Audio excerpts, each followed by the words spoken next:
Oh, Nathan, just another day, another episode, you know what I mean? You ready to record, mate? Yeah, I'm ready. Wait a minute. Is that Logan on the balcony? Hello, boys. What are you doing there, Logan? Well, I was going to ask you boys the same question. What are you doing in my house? I'm on my balcony. What have you got there in your hand, Logan? This is scotch. Would either of you boys like a little bit of a top up or something like that? Brenton, I think Logan's trying to seduce us. Oh, no. Not again. Now dig on this.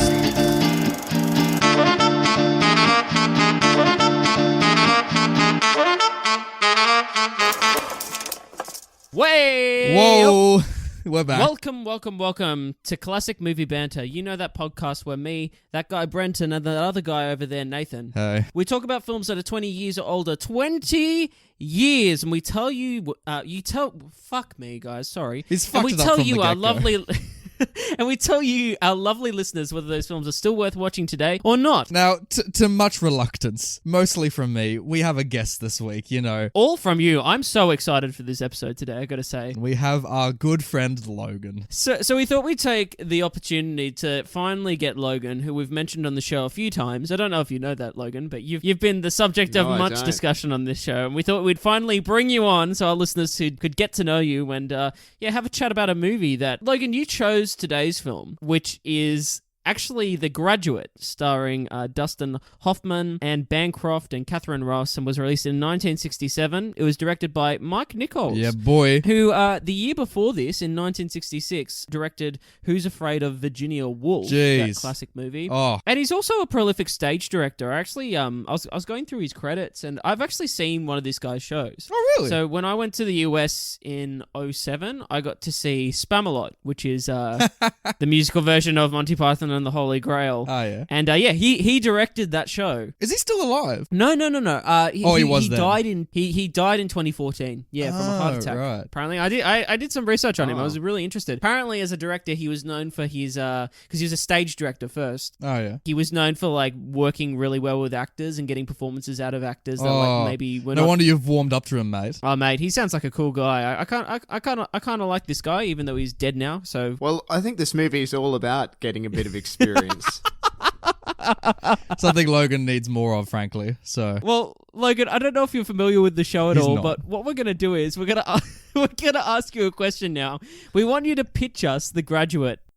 can you pitch me the movie? Right, well, it's all about this poor young chap, young Dustin Hoffman, and I was surprised to know that he was young at some point. Actually, kind of blew me away when I was like, Jesus Christ, he didn't have grey hair. He wasn't at some teaching point. Jack Black Kung Fu. Yeah, poor young chap. He's just finished studying, unlike some of our Excuse me. fellow What are you recorders on? here today. I have a degree. You're in university. Don't you throw rocks at me. We can all focus on university if we want, but we all know the comparisons that could be made here today. But we'll leave Dustin that to the Hoffman listeners' mind. sitting at home on his ass after uni, doesn't know what to do. Oh, who could we think of? Poor boy, yeah. And so he's not sure what to do with his life ahead of him. Bigger empty canvas.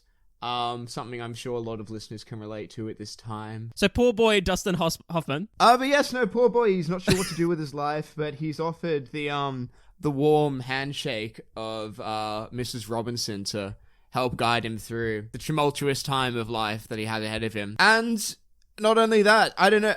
The one thing I didn't get, he's such a mopey boy throughout the whole thing, but he was such a player. I didn't understand how. Yeah, so he's just rude to Mrs. Robinson. That's the story. I was gonna say it's more like she's giving him a handshake, but we won't go into that. Well, thanks for that. You have me intrigued, to say the least, and you had me so intrigued that we actually watched the movie, and now we're here to talk about it. So, Nathan, I'll start with you. What did you think of The Graduate? I think this is definitely one of the best movies we've done. Like, I think hands down, this is one of the best movies I've ever seen. Really? It's pretty good. Top 10, top 5, top 20? I'm not going to give it a bloody number, mate. It's not, it's art. You don't give art numbers. But this is good. This is like really, really fucking good, I tell you what. Alrighty. If this movie, was a celebrity, it'd be like Scarlett Johansson, I'd be thinking a bit of an older actress if you're going to it'd be a Helen Mirren, it'd be a Judi Dench. Yeah. Each to their own. I mean, Helen Mirren, I don't know how she'd go in the basket these days, but who even cares, I think that's where it's going to be. So the movie, Logan, the Graduate, did you like it? For my second time viewing it, I thoroughly enjoyed it. I think it raises some important issues for young boys, young scallywags. Yeah, we're definitely the target demographic, aren't we? Yeah, exactly. Yeah. And as Nathan said, he feels he's got a very close connection to this character, having gone through some You're just weaving fibs. interesting. I understand, like, because this film is really about paralysis, and like the paralysis you get after doing so well, and then you kind of have the world ahead of you, and you're like, geez, what do I do? I think it captures that. You know, did it remind you of American Beauty? Oh, I'd say. I mean, I found American Beauty kind of downbeat and stuff. But I don't know. I kind of at the end of The Graduate, you're kind of feeling pretty good about it. He's got the girl. He might have fucked up a lot of people. He might have screwed up a lot of people's lives in the process. But who cares? As long as he's got the girl, that's all you need in a 1960s American comedy drama. That's very true. What about you, Brenton? What do you think of this? I'm with you. I'm with both of you, actually. I think I agree. I think this is one of the best movies we've reviewed. I get the point you're getting at, Nathan, with comparing it to the American Beauty, because I get what you mean. Obviously, they're about, I guess, two different times in life. Like, this is like obviously early on, like not having it's still dealing with the same thing though, isn't it? Like the purpose of life. Like, you know, what do you do? Like how it sucks to be in the suburbs. Pretty much, and like you know, are you someone that's been built up for great things? Do they? Yeah. And they're not doing those things. Like, how do you deal with that? You know, and we see how Dustin deals with that in this movie. Getting like, you know, if I was to recommend this movie, I'd recommend it and say it's like really, really good. But I think it will make some people very uncomfortable. No, I'd agree with you, Brenton. I think it's worth watching. Everyone should probably like give it a watch and see how they go. But there's people that won't finish this movie. I think there's people that it's going to make uncomfortable in the sense of like, because of the relationship. Like how come? Well, it's not only just the relationship, but what I like about this movie is that all I knew about it going in was the relationship. You know, and there's the famous scene that's in this movie, and I knew that it was dealing with that. But it doesn't just deal with that. That's the thing. Like, it deals obviously with the issues that Nathan just brought up. What I love about this is that it takes that idea and it runs with it like to the darkest point it could possibly go. Like, it unfurls it. Like, it doesn't just sugarcoat this, you know? Like, you are seeing the true ramifications of what would occur if this was to happen. And shit gets batshit crazy in this movie. It reminds me a lot of King of Comedy, the way that film escalates. Totally, yeah. And I don't know necessarily if you're going, oh, a romantic comedy, The Graduate starring Dustin Hoffman, this should be a grand old What's time. A hoot? I think some people won't be prepared for what this film deals with, but I'm glad it does, and it's why I like this movie so much. If it kind of like went around the issue and like didn't go to like the full extent of like what could happen or what, you know, might go wrong. Yeah, it's like worst case scenario if you sleep with an older woman. It's like, because you think it starts as that one relationship, but you see like how that Dustin Hoffman, it's just a series of fuck ups, isn't it? I know. But technically speaking, apart from that, like obviously I'd recommend the movie because it's so well directed. Like all the performances in it are outstanding. What is Dustin doing though? Like, he's so awkward the whole movie. Honestly, I was kind of wondering, was this why they picked him for Rain Man? Just like his... Yeah, I see what you mean, yeah. Yeah, it was just, I found him kind of very hard to relate to early on, and he just seemed kind of mopey, bit of a spoilt prick. I mean, that was a lovely car he got early on. Let's not beat around the bush. That's what I mean. That. He's got... we'll talk about this more in spoilers, but like... I agree. I think what works about him in this movie though is that he's so distant. He's not like the premise is relatable, but he's not really a relatable guy in the sense of like he's kind of an idiot for someone who wins all these accolades. Yeah. He's not a protagonist that's gonna like let you in and like is just like a simple protagonist that like it's easy to latch onto. No. He's like a complicated dude that's really fucked up. No. Probably from some bad parenting. Like obviously. Oh yeah, his parents are horrendous.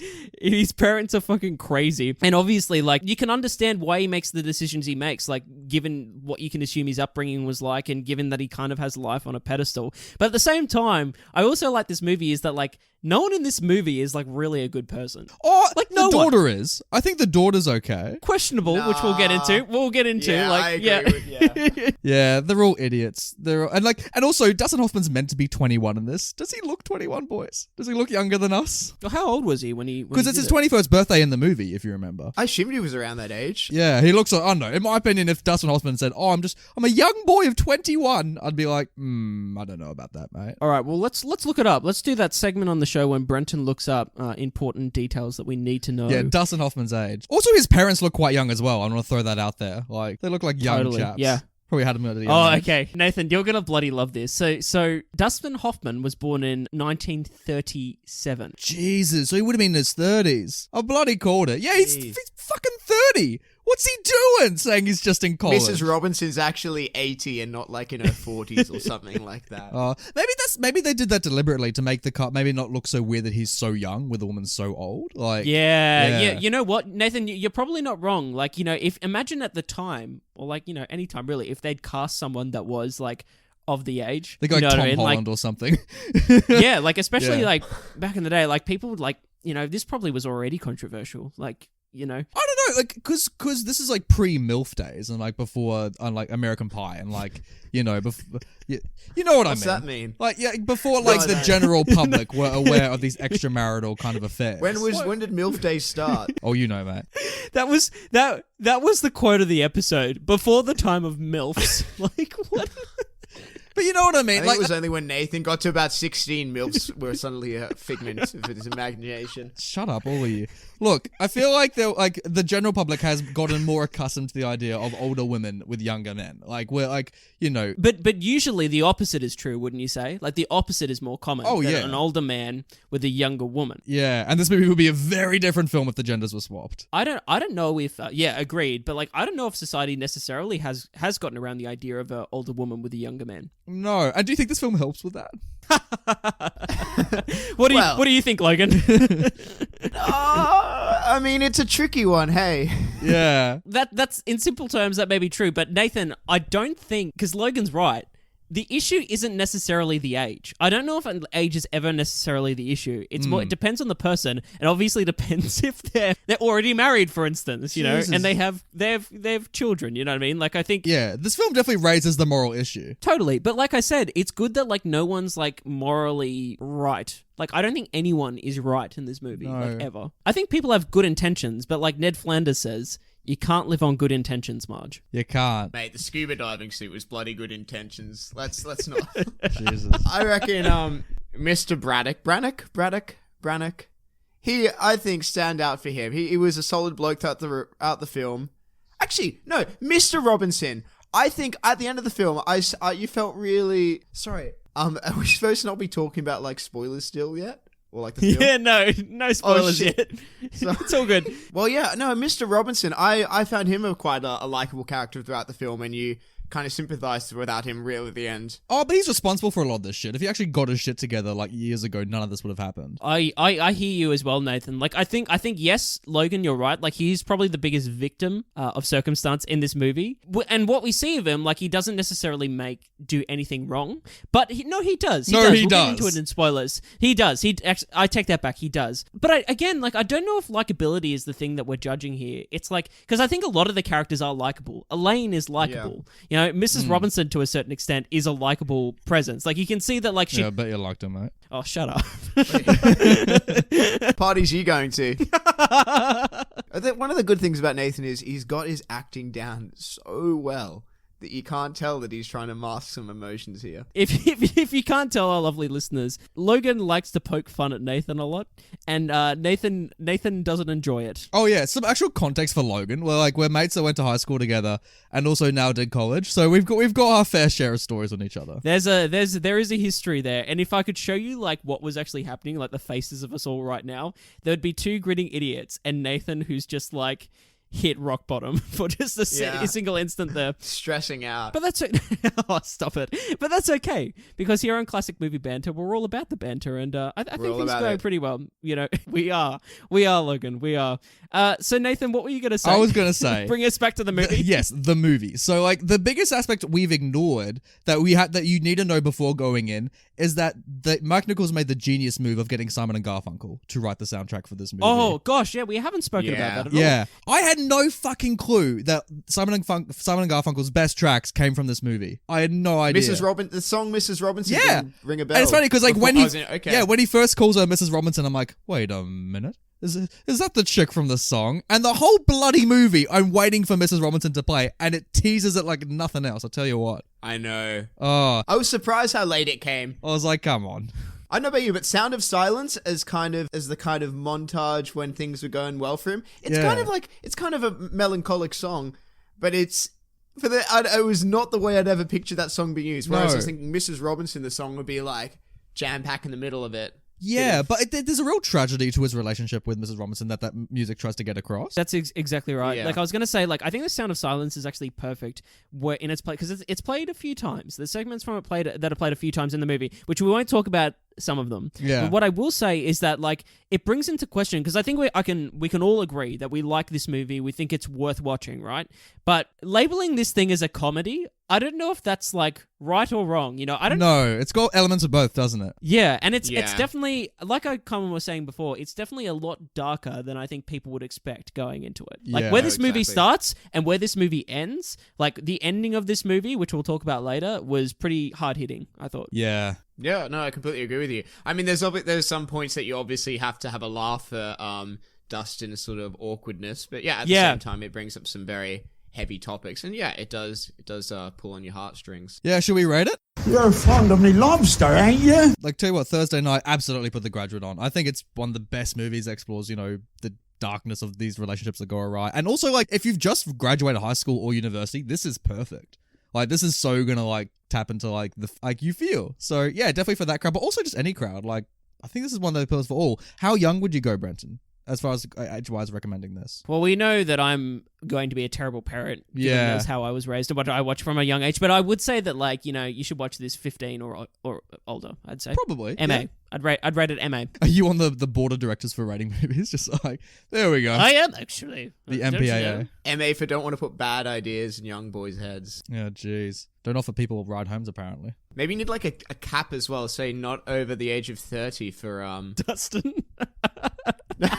Well, yeah, that as well. But I was thinking like you don't show it to ladies or men over 50 that'll get the wrong idea. Oh, I thought this movie would be more of a deterrent than a you know It probably than an is. encouragement to people. But hey, I get your point. Like Logan, you don't know what people think when they watch things. No, you know? yeah, exactly. Yeah, I mean, you were saying people might drop them out the movie halfway through and be like, "Golly gosh, what have I been doing?" This isn't the Lord's word. Oh Jesus! Well, okay, I'm gonna say that I'm gonna give this a thumbs up. I think it's supremely well made. It's like I think like the performances are outstanding. I like that that we're kind of on this rocky territory the whole time. I like that it's relatable. Like you relate to kind of what Nathan was saying, like the themes of the movie of being kind of stuck in a rut, not knowing what to do with your life and whatnot. But at the same time, the characters are all complicated in their own ways. I think the direction is a standout, and Mike Nichols definitely deserved his Oscar that year. So, I agree. I think it's probably one of the most well-made films we've reviewed. Yeah, for sure. Definitely. So, thumbs up. What about you, Logan? Well, going from a different point from you guys, I thoroughly enjoyed it. One of the big points was obviously recognizing a lot of the Simon and Garfunkel music made it quite a treasure. Yeah. That really did it well. But also, it's obviously dealing with some fairly sensitive issues, and the fact, as we sort of covered earlier, that it doesn't really kind of pull the blanket over people's eyes. It kind of shows you the repercussions of what you do. Yeah. I really enjoy that sort of sobering aspect of it. Logan found it sobering. What a turn of tables. Ah, All right, well, if we've all given it thumbs up, let's spoil this movie. You spoiled it. what? The movie. Oh. All right, where do you want to start?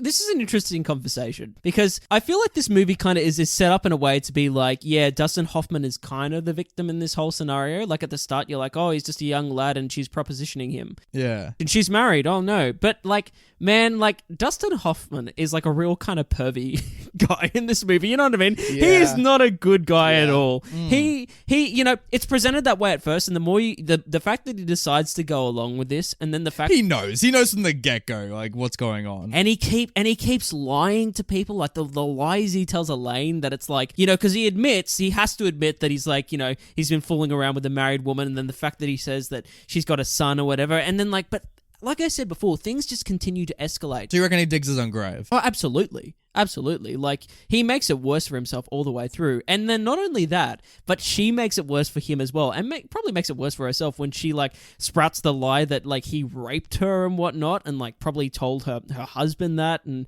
like, who knows what goes on, and who knows what, and what the actual truth is of, like, what these people, like, think is going on. And, like, so as it goes on, things just get so messy that it's like They do. it's kind of unbearable, but like you can't take your eyes off like this car crashing in front of you. It's just insane, and a car nearly crashes as well. Holy shit. Oh, jeez. Do you always drive like this? What a line. I know. What do you think, Logan? Like, do you think, like, who's to blame in all of this? Who you're pointing fingers at? I mean, similar to Brenton said, it's not, you can't just point it at one person. Mrs. Robinson from the get-go, she seemed like a fairly sinister character. I know sinister might not be the right word early on, but as it develops, I thought, yeah. She's definitely taking advantage of him. Like, she sees his weakness and, like, prays for him. Without a doubt. Poor boy. But then, yeah, at the same time, just how he was acting at the party and stuff at the start, just trying to, like, brush off everyone. And even from the first scene in the movie, you see him on a plane and he just, like, looks the most bored, upset. He just looks like completely bored on his plane. To be on a flight in the 60s? Yeah, you'd be so elated. And not be like, oh my gosh, this is amazing. This is the power of flight. How spoiled can you be? Yeah. Looks like you're on a plane. He gets given everything at the start of this movie. You see his cool car, you see the house they're living in, and like, you know, how many people are over at once, how big that pool is when he goes scuba diving. Yeah. And it's like an 8-foot deep pool, I think. Like it's It's crazy big, yeah. And he gets given all these things, and yet it's not enough. And that's what I mean. Like, money can't buy you happiness, I guess, in that sense as well. And like, you know, he has the best education and whatnot, and he still can't decide what he wants to do with his life, and he decides that his best use of time is to go to the hotel with Mrs. Robinson and have some little rendezvous, as they call them. What an idiot. It's interesting though, and even at the end of the movie, they still don't really touch on the topic of if he's found out his goal in life. Yeah. I love that. That sort of gets sidelined. The ending is so fucking dark, dude. Like they like you said before, Logan, like it ends on a happy note, and I was like, I don't know if I agree with that because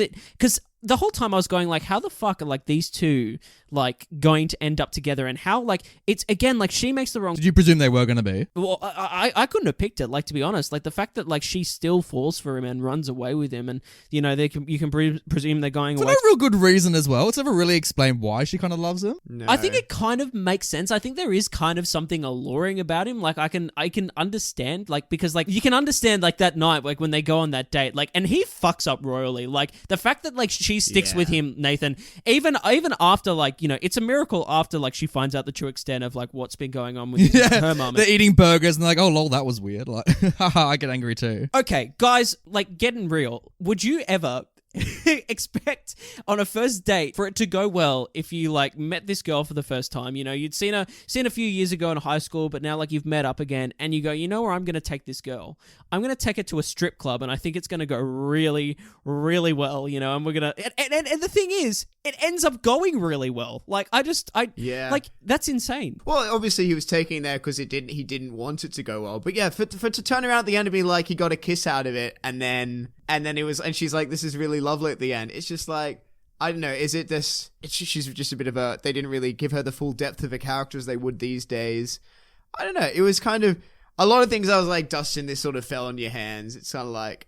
It didn't make a lot of logical sense. Well, to me. The thing that was kind of tragic about their relationship the whole time was that I was going like, if he just said no in the first place and gotten over his bullshit and just asked this girl out or whatever, like, and you know, just gone on that date without all the baggage of what had happened like in the weeks previously or whatever, you know, it probably would have went well. Or maybe it wouldn't have. I don't know. Maybe. Maybe. What an idiot. What an absolute idiot. Because he shouldn't have had a crack at the daughter in the first place. Like, what was your train of thought thinking, oh yeah, I fucked the mum. Somehow I'm going to now date the daughter and this will end well. He is like so immature as a character when he's like, look, I don't want to do this. I don't want to take your daughter out on a date because I really like you. But my dad's been giving me shit like for the last week and I just can't handle it anymore. It's like, mate, you've been dealing with shit evidently your whole life from your parents. So like, just swallow a fucking pill. I'm going to take your daughter to a strip club and she's going to hate me for it and it'll be all good. We can just go back to normal. We won't even think about the family dinners we have with the Robinsons in the future. Yeah. When, like, how was that one date? Oh yeah, we went to this strip club. What a shit stripper as well. Like the stripper can clearly see the woman's not having a good time because she's not even watching the show. And then the stripper's like, oh, here's a good idea. And just like completely like flashes her boobs above her. It's like she's also bad as well. Yeah. Well, yeah. Like we said. Worst person in the movie goes out to this. She's not helping, frankly. And then and she has the correct reaction when Dustin Hoffman tries to attack her at one point. But also like, what are you doing, Dustin? Like, didn't the daughter realize they were going to a strip club? Like clearly it'd be evident that you're about to walk into a strip club. So wouldn't you just stop him at the door saying like, wait, no. Was it? It wasn't evident to me, Nathan. How did you know? Strip clubs in general, like you get a vibe, you get a gist, you know? I did not get... I thought they were literally just going to some jazz bar until like it all turned around and you saw what was going on. But it's glad to know that we've got an expert on the show. We've got an established patron of the arts in our midst. And look, do you know that one? Shall I? Had you been there? I know you like to go to famous sites of movies.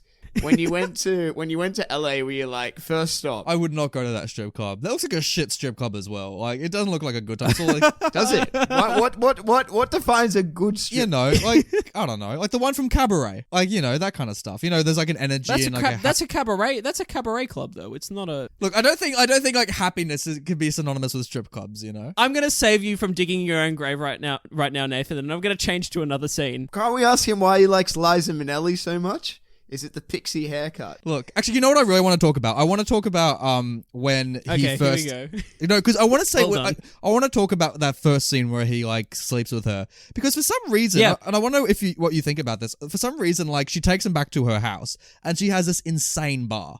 Like the best bar you have ever seen in a home. And she's got these like gigantic bottles to pour like the scotch and bourbon with. She is an alcoholic. It's true. But it is bizarre, like that. Those, like, obviously they're getting the liquor and they're storing it in those like new canisters or whatever. Including a lighter. Yeah, the running gag of this movie is that like he keeps asking for a fucking bourbon, and like the dad keeps pouring him scotches like over and over again, and like just the little losses and like the little disappointed look like Dustin Hoffman has on his face every time. It's like, oh, scotch again. Oh, he looks so doe-eyed the whole movie. And at the end of the film, the dad's like, what did I do? Was it something I said to you? And Dustin's actually thinking, you bloody kept giving me scotch when I wanted bourbon, mate. That was like, yeah, that was the motivation the whole time was vengeance. But like also like when he sleeps with her, like when it finally, not he doesn't sleep with her that first time, but did you find it weird that the movie inserted random nude images? Like when she first strips? No, I thought about it. At first I was like, that's weird. And I was like, actually, you know, it's kind of brilliant in a way, like in terms of editing to like, to show that because like it kind of like shows his frame of mind of like being in a situation like, cause I can't imagine about being in that situation of just like, you know, one of your family friends, like mum is like propositioning you and has just walked in the room stark naked. Like it would be like overwhelming, to put it lightly. So like, I think that's like what it's trying to establish. But like, what's even more fucked up about that scene is that she takes him to her daughter's room to show him a portrait of her daughter, and then is like lures him into that room and is like going to do the deed, I guess, like in that room until he gets out of there. But oh man, like that's just like beyond messed up. Oh, it's no good. And it's so weird. This is a weird universe because for some reason, every adult in this movie is encouraging Dustin Hoffman to have sex. Like everyone. Like, oh, make sure you see a couple girls before you start the next school. Like everyone's encouraging him to have roots and I don't know why. Why? Because he was young and he was unhappy. Everyone's like, just have a little bit of sex. You'll be happy after that. Yeah.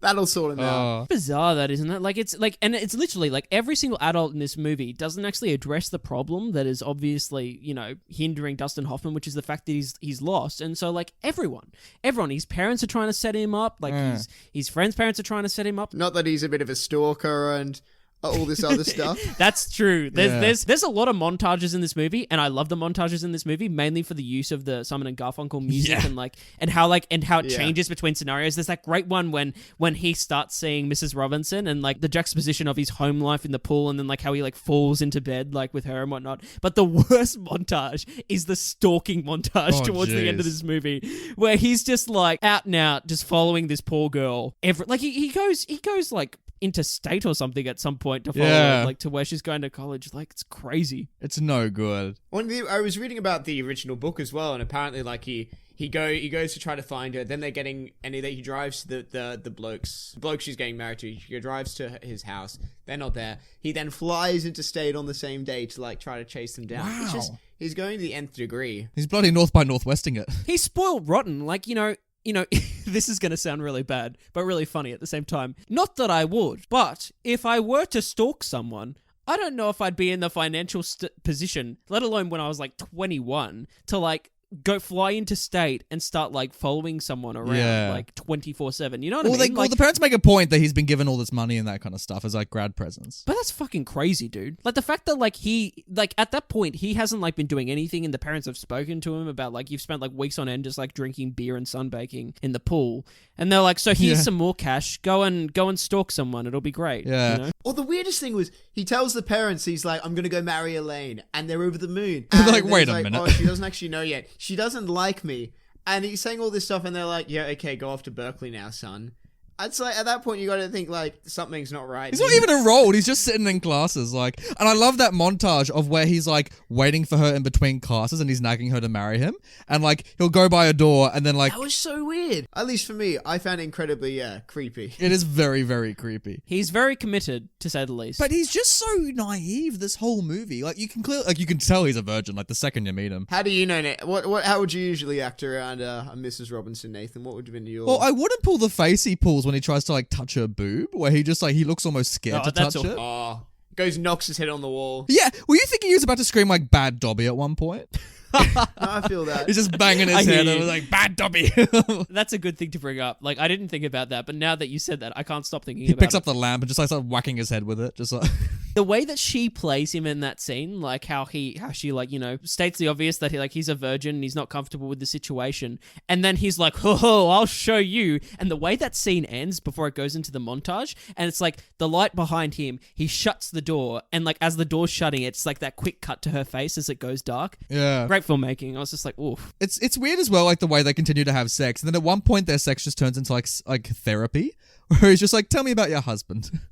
She's, Oh, he brought up such weird topics though. He's like, let's have a chat about your daughter. yeah, You know, who in their right mind? I mean, maybe I've become a bit cynical towards him, but I was just like, it's just a weird topics of conversation. Oh, you lost your virginity in a Ford? Let's have it. This is some really good pillow talk. my favorite thing that Yeah. he says to her during this conversation, I wrote down the line where he says, "You're the most attractive out of all my parents' friends." what a backhanded compliment. Are you going to write that down for the future, Nathan? Yeah, definitely, mate. I'll say it next time we have family dinner. Oh, well, I know there's good genes in my family, so I'll take that as a compliment at the end of the day. So going back to that scene, one of my favorite moments in it is like what Logan brought up with when he asks about like, you know, where they got together, and it's established that like she's in a loveless marriage because like she got pregnant from this guy Yeah. early on or whatever. And when she says, oh, he was like, where did it happen? She's like, oh, it was in his Ford or whatever. And he starts like laughing like at the fact that they like Yeah, just because it's a Ford.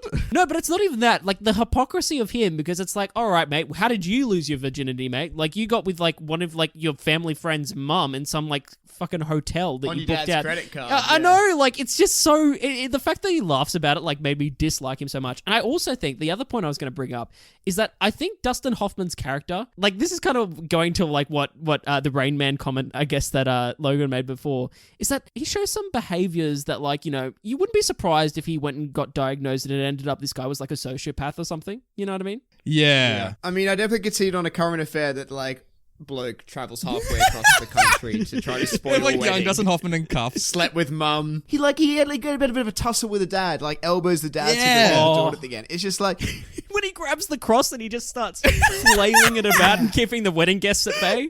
Oh man. It's great. also, okay, how about the time he goes to the lane on the date? I mean, that was one of the weirdest things I'd ever seen in a film in terms of like, it was just so creepy. He just follows along. Oh, we'll go. I'll follow you into the zoo now. Oh. I thought he was actually going to stick with her throughout the date. Totally. If you fancied someone, and like let's take out of this scenario that you've traveled interstate and that you've been following this woman for days. Let's just say that like, you know, you've ran into her and you're like you're on a bus or whatever, and she's like, I'm going to the zoo to go on a date, and you fancy her and you're like, you know what I'm gonna do? I'm gonna sabotage this thing. I'm also gonna come to the zoo and I'm just gonna follow you and just introduce myself to this guy to be like, hey. I see you. But it didn't even seem like he wanted to sabotage it. Though. I know. Yeah, because he fucks off after. He was just being selfish, I guess. At the end of the Yeah. day, he wasn't thinking about whatever she wanted. Yeah. And the day she got married, and she's still like, oh, he's still like, nah. I reckon I've got a shot here still.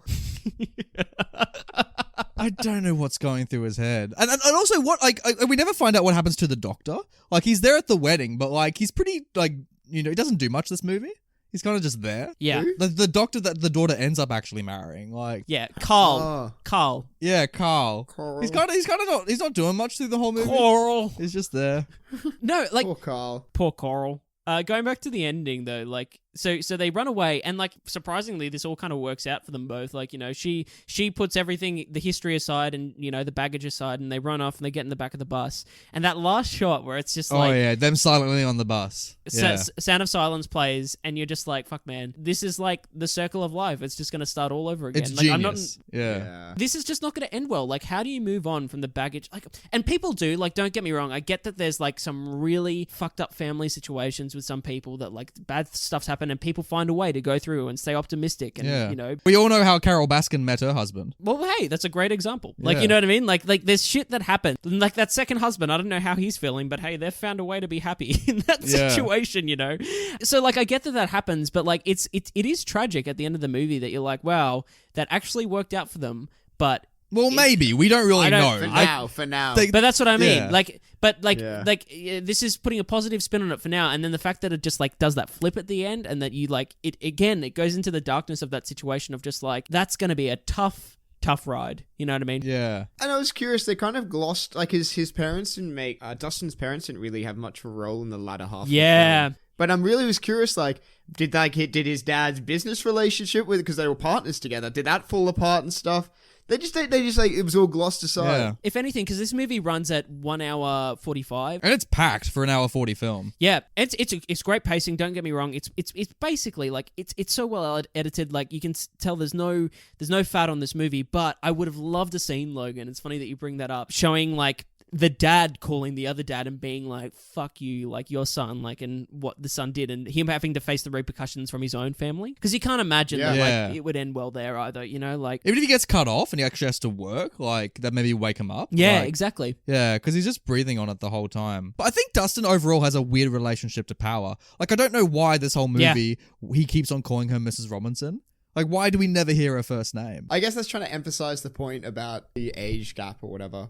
And obviously he was a very insecure young lad of 30. Yeah. It's interesting, Nathan, because I do think there is a relationship with power there with him, and like, you know, is the fact that he chases Elaine because he really likes her? I think it is. Like, I think that like they do have a chemistry, or is it the fact that like she says no to him, she says no to his decisions? Well, that's and he another can't thing. Handle that Because he's so power hungry, he wants to marry her instead of date her, which I found odd. Yeah. Like, he just immediately wants to be the husband rather than actually see if the relationship works first. And the fact that at the end, like, going back to that end shot, because I just think it's brilliant. It's like, that last scene is just, like, so well, like, definitely handled. We get it. Just kiss already. No, but she looks at him in the back of that bus and, like, looks at him expectingly. Like, and as you would, like, you've just run away, you know, after all that shit, you've finally gotten away and you're finally together, and he doesn't look at her once, and it's so fucked up, you know? As a like, giggle, yeah. Yeah, like, the fact that he doesn't acknowledge her. And she keeps peering over to him, it's like, yeah, it's good. Oh, man, I was just like, oh no. Brendan's now just going to get in the bus after this episode and be like, oh, someone look at me. Yeah, I do that all the time. I just try to look people in the eye, like, even if they look away, I just kind of, like, idle around so that I'm, like, in their field of vision again. Hi, I'm Brenton. Hi. Jesus. It's like that scene in Joker when he tries to like play with the kid and like the mother's like, don't touch my child. Yeah, it's like that scene in Joker when like he's in the hospital and the gun comes out of his shoe and he's like, oopsie. Oh, Jesus. Look me in the eye. It'll be fun. I swear I'm completely sane. But could you imagine that being that woman on the bus who's like overhearing this conversation between Dustin and Elaine? Turns around. She's like, what the fuck is going on? She's normal. You mad boy. That was a great moment when she's just like, her face is just like, his face is just there, like, in between the two of them, and she just looks around, like, and that's how the scene, it, like, hard cuts from that. Oh. She's just like, what the fuck has gone on here? Man, I'd like to know her backstory, you know? Yeah, I think she's got a story to tell. She's just that innocent bystander watching all of it. She grew up in a fairly normal family, didn't try to go for her, family friends, younger boys and whatnot. She's straight down the line. Proud American lady doing her part. Maybe, like, I like that idea, or maybe it's the opposite. Maybe that, like, she, like, sees them and she's like, I've been here before. She's thinking that Dustin, man. What a looker. I've got some bourbon at home for him. Oh, Jesus. One of the strangest things I found in that situation was it started off by him sort of saying, I'd never ask out Elaine. And then it ended up him being like, why can't I go for Elaine? And I think it does maybe shine a light on what you were saying earlier, Brent, about him being especially power hungry. Because it did kind of, he did like a complete he did a few 180s in that. He was almost going to leave and then he came back. But yeah, he said, oh, I'm not interested in her whatsoever. Then it suddenly went to, yeah, well, maybe I do like her. Yeah, what are you going to do about it? I think it's like one thing. I think it's like the power thing that Nathan brought up. But the other thing as well is that I think like when someone's that insecure and they're that lost, I think that finally finding a chemistry with someone they think that might be the answer. And sometimes it is. I'm not saying it's not, because people find love and they find whatever it is, they find a relationship that like grounds them and like they work as a team, you know, and that gives them some meaning. In my opinion, there's something in Dustin Hoffman, in Ben, the character, that it isn't necessarily that is the answer. I think there's something that's just like deeply wrong in terms. I don't know what marriage would do for him. Exactly. I don't know what would fix his ailment. I don't think it's necessarily fixed at the end of this movie, but there's something wrong there that he needs to address within himself. I don't know. Yeah. Like, it's interesting. Maybe they Bonnie and Clyde it or something. It could be. I'd be curious if we watched this in 67 and if we'd be still thinking he is incredibly forward or whatnot, or if it'd be kind of swept under the rug. At that time. Is it something I'm wondering? I agree. With age? That's a good point. We keep looking at this with a modern lens. I was reading one review about a guy that was saying, like, back in the time he was like, or back in the 60s when it came out, the movie reviewer was saying that he considered it to be such a bit of a jovial film, blah blah blah. And then when he went back to review it like 40, 50 years ahead, he's like, I really feel with Mrs. Robinson now. Yeah, like, it's interesting. I think, and it's a credit to the filmmakers, and like, you know, because I think that this movie is timeless in that sense, you know, like it doesn't pussyfoot around it. It goes straight for the jugular, so to speak, and it really gets into this problem. And so like you can watch it and you can have a laugh, and you can take it as deep as you want to take it. I think in this movie, like, someone could watch this and just go, oh yeah, that was a bit of a laugh. Like I can't imagine being in that scenario. Yeah, so, like, you get to choose the level of engagement. It's funny to me that like kind of happened, and I just can't imagine something like that ever existing.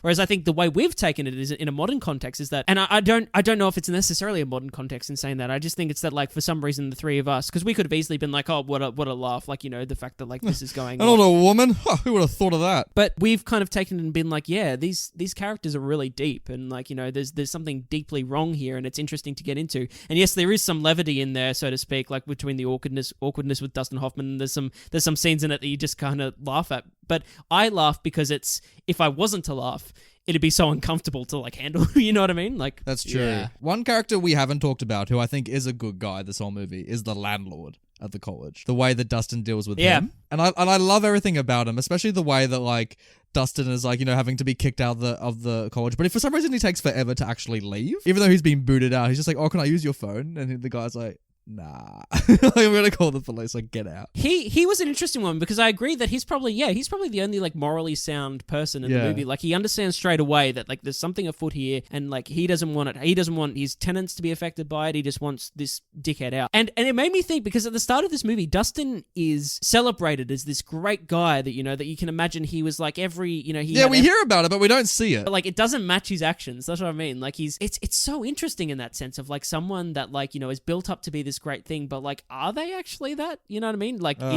is that a solid reflection of his character? And it's like, it's funny that guy sees through it straight away, but there's other people that don't. And this is what I mean. Like, none of the other characters really, I don't know, have his best interest at heart. They don't actually see what's going on there or try to fix the situation. Whereas that guy, he's like onto it straight away. He's really personable. And I liked that. It was making me think of just like, through his schooling, like all the teachers, it sounds like, were just like so over Dustin, you know, like they were so like, what a great guy, like, you know, like captain of the football team or whatever it was, you know what I mean? Like, what a sound bloke. And he's lost. It's kind of sad. Someone just needed to shake this kid and be like, wait, give him a smack on the face. Don't do it. Grow up. Stay in the pool, drink beer. Yeah. I do love it when the dad came to visit like him at the college, and when he says like to him, I hope you don't mind if I don't shake your hand, and he kind of like leaps over the bed as he says it. Like, yeah. Out of all those college scenes, Logan, were you getting like flashbacks to when we were at college? No, but I guess you did. I mean, not for those reasons, you know. Living in the moment. You were. Did it remind you of trying to court girls in and out of class? No. I mean, I'm sorry to say, Nathan, but it's not the same now. You can't. It's considered weird if you chase them that much these days. That did not happen.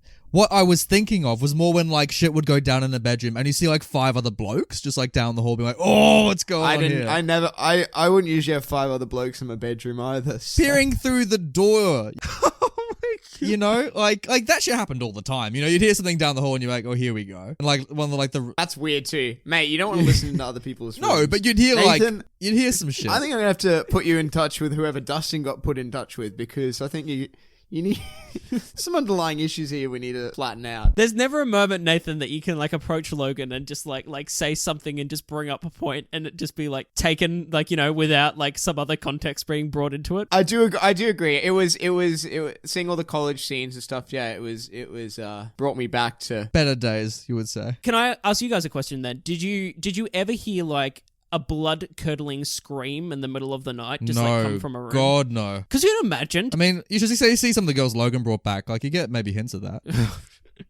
Jesus. This one girl, she had like this really nice dress for her ball, and someone poured coffee all over it, and she let out quite a shriek right then. Do you remember this story, Nathan? I feel like you might have been in a close vicinity to the whole matter. Oh my God. No, I don't remember this. This fades from the memory. It's a long. Wait. Was memory. it an intentional pour of the coffee? Can I ask, or was it accidental? Accidental, very very accidental. Of course, just checking. It's nothing worse than when you accidentally wander into some poor girl's room with some coffee and. Followed by a sincere apology. Did everyone rush? Did like the head of the dorm like rush to the room and everyone was out going, "What's wrong?" And like they're like, "Don't worry. I've given her a glass of water. It's gonna be fine. She's Look, fine." there she is drinking water. Yeah. Get out now. Oh jeez. That's why Nathan moved to Sydney. Yeah. Oh, the last real thing I wanted to bring up, at least for me in the spoilers, was that when he tries to actually chase his way to the wedding, there's a scene where he goes into the petrol station and rips apart a phone book to no end, like no questions asked. And then the mechanic buys that he's a revenant. Yeah, he's the brother of whoever's getting married. I'm like, who's buying this shit? Like the guy's like, oh, do you need any help, father? And Dustin Hoffman's like jumping in the car, like his sports car, and he's like, no, I'm off to the wedding. Like, yeah, I forgot where the church is at.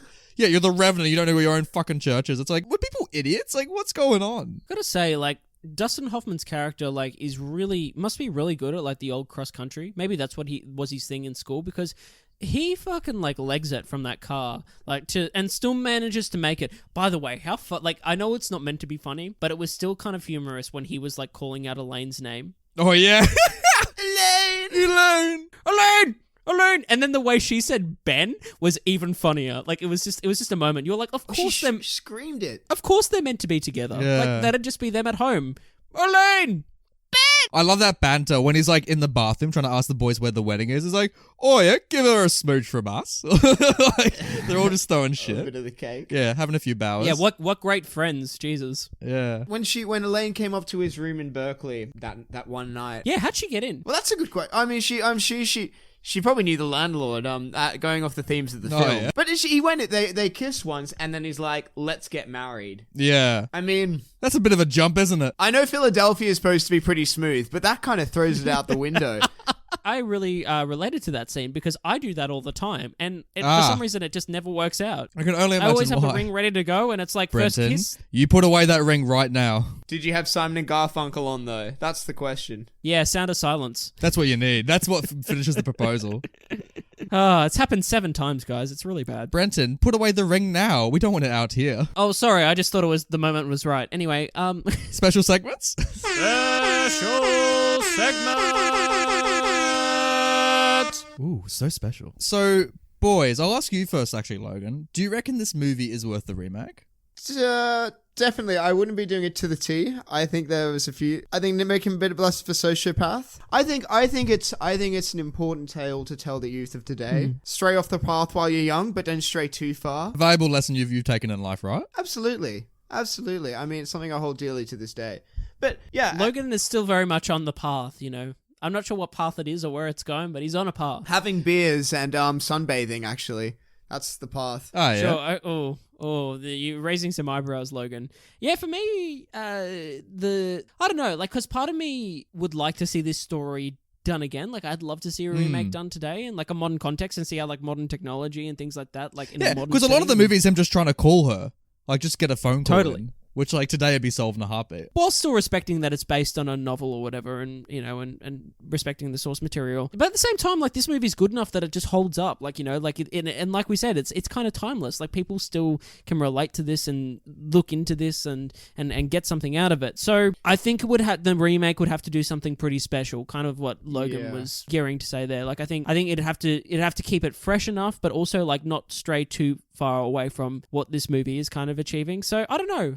who would star in it, Nathan? That's my question. I mean, I brought him up before. I think it'd be pretty funny seeing Tom Holland, like someone go really young. Yeah, I was gonna say you brought up Tom Holland before, and I think that'd be really interesting. Like especially for him as actor, to see him take on a role like that would be really interesting because I think he's up for it. But like, I feel like Richard Madden from The Bodyguard, like you kind of get those kind of vibes of Graduate. But he's definitely older than 21. You could tell. yeah, Yeah, there's still an age gap though. I'd say he's too old. I think Tom's a good choice, Nathan. Yeah, an impressionable young actor. That's what you need. Who would play Mrs. Robinson? Or see, I reckon they should go really old, like proper old for it. How old are we talking? Not like Judi Dench old, more like maybe like Michelle Pfeiffer or something like that. Meryl Streep? She too old? Meryl would do a good job of it. I think she'd be okay. Even who's on Basic Instinct chick?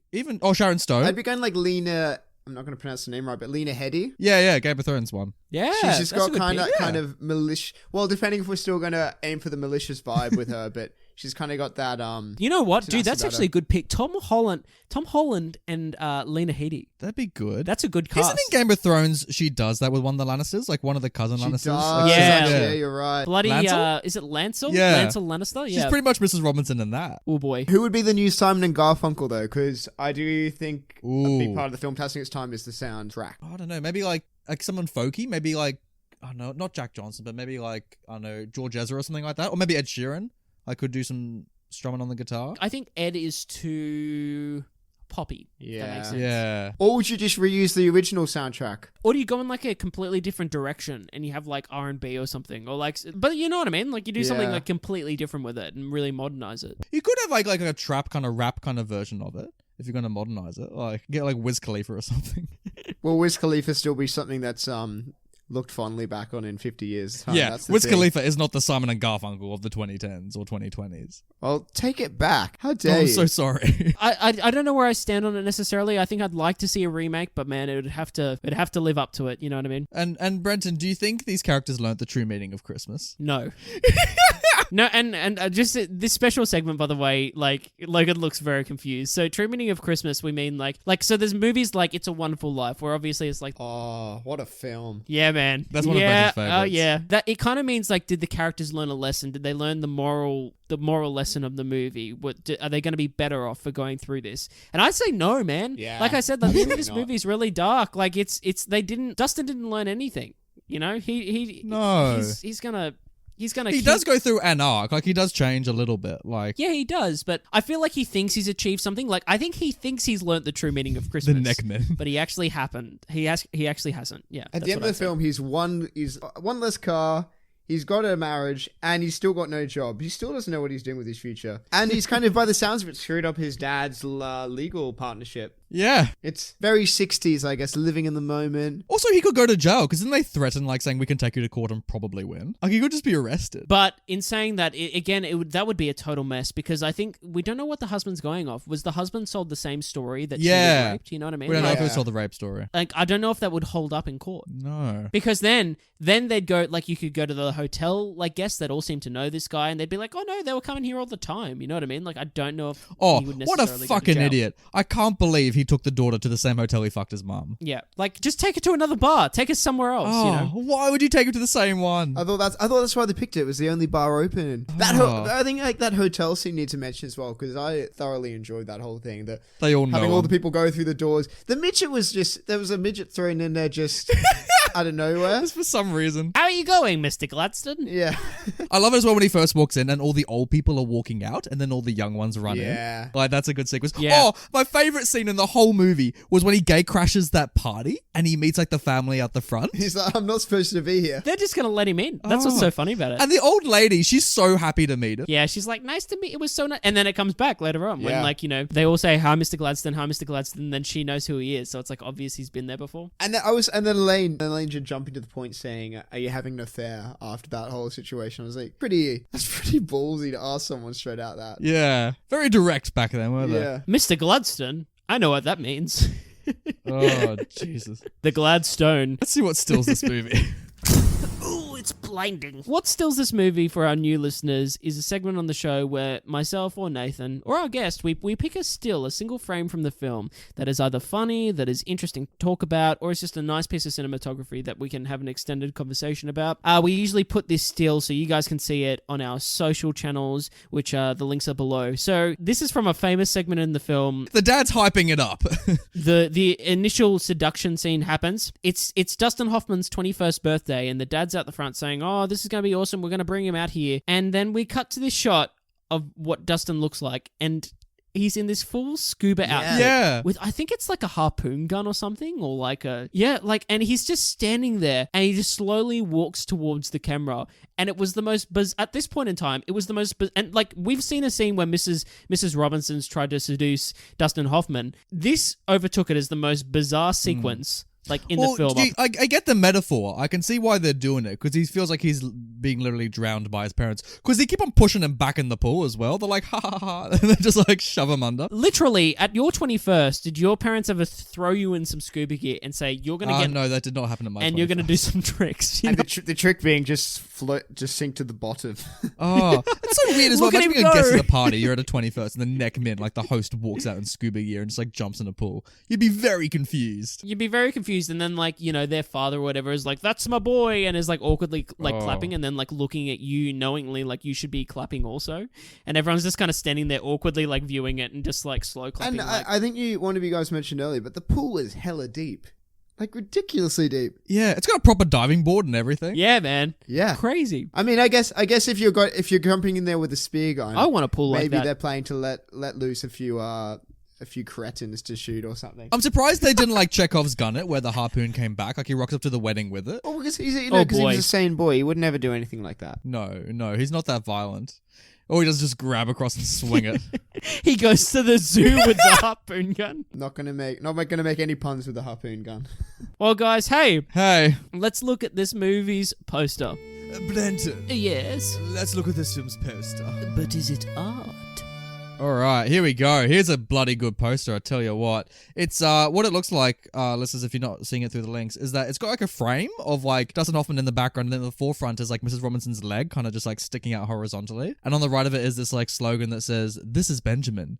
He's a little worried about his future." And then underneath is The Graduate. Yeah, this is a good poster. It's pretty saucy, especially for the 60s. I like it. I like that it's kind of like, you know, we're in that like black and white. It's a piece of art. I like that it uses the orange as well, like the black and white on the white with the orange. I think it works really well. Very stark. Yeah, I'm into this. That leg is iconic, especially the shot where like, you know, he's underneath her leg when he's like, "I'm think you're trying to seduce me." Like that leg is very prominent. Yeah, I don't think it could have been another image, really. No, probably not. I wonder if it would have sold as well if they had him with the diving suit on, though.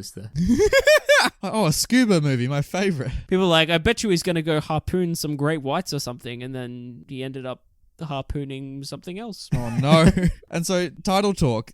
Ooh, it's the title. The Graduate. Was there a graduate in the movie The Graduate? There was a graduate in the movie The Graduate, so the literal use of the title was good. Do you like that it's called The Graduate? Because it's not really about him. I mean, it is about him graduating, but like, I thought the more natural title would be like Mrs. Robinson. Nah. It's a bit too to the point. I like it because it's kind of going more with the theme of the movie of that someone's just graduated that's on the cusp of like, you know, starting life, the world's their oyster, and I like it that it kind of refers to someone that's just kind of like, you know, has graduated or whatever and then like is just lost. Yeah. So yeah, I kind of like it. You wouldn't change it to anything else? You want to keep it as it is? What would you call it? Because I'm happy with it, but it doesn't sound you're convinced, Nathan. Either Mrs. Robinson or like Simon and Garfunkel's Happy Hour.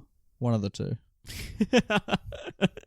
That would sell tickets. I like how it's kind of an open-ended title because you couldn't really capture everything that goes on in the film, but also it does take some twists and turns that you wouldn't expect. I don't know, for that aspect, instead of calling it Boy Sleeps with Mum, Ruins Daughter's Wedding, I like kind of how they've left it. It's got more nuance, this title, doesn't it? I think your suggestion of the title Logan would definitely have been more iconic. Can you imagine that on the poster with that image? Like people just go like, is this a porno or like what is this? This would sell tickets.